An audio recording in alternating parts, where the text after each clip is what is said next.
Fairfield. Today is Thursday, February 22nd, 2024. Now the quote of the day with Paige. Thank you, Riley. Now for the quote of the day.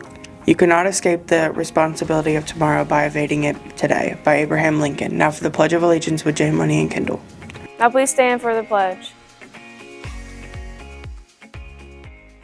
I pledge allegiance to the flag of the United States of America and to the republic for which it stands, one nation, under God, indivisible, with liberty and justice for all. Now weather with Mariska. Good morning. Today we can expect temperatures to reach the mid-50s with a 90% chance of rain showers. Tomorrow it cools down to the mid-40s with the sun coming out in the afternoon. Next up we have Brittany with the FFA fact of the day. Thanks, Mariska. Did you know that Indiana produces the most ducks in America, most of which are exported to other countries where duck is consumed more often? Who was responsible for establishing the United States Department of Agriculture in 1862? Was it A, Mr. Teeters, B, Abraham Lincoln, C, Edward Gray, or D, Miss Thomas? Now Kendall's lunch. Today for lunch is popcorn chicken bowl, mashed potatoes and gravy, cornroll, and banana. Now with Josh for sign of the day. Thank you, Kendall. Sign of the day is awareness. Awareness. Next is Edward Sports. Thank you, Josh. Give a big shout out to your boys for a 72-38 win on Tuesday against Ripley. Now this is going to push us to the tournament on Saturday at 6:15 against White Oak at Miami Trace.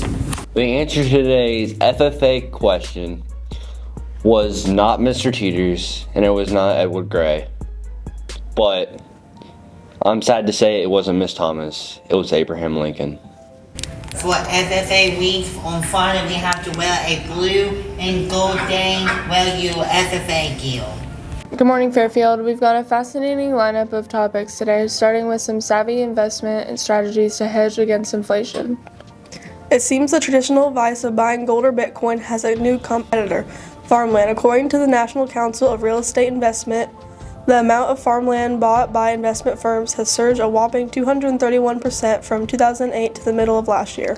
That's right, and with investors owning $16.6 billion worth of farmland at the end of 2023, up from $9.2 billion in 2020, it's clear there's a growing trend here, and it's not just about beating inflation. With the UN estimating that the world will need to produce 60% more food by 2050, farmland is becoming a hot commodity. Speaking of commodities, the value of farmland itself has seen a significant rise from $2,700 per acre in 2010 to $5,460 in 2023, according to the USDA.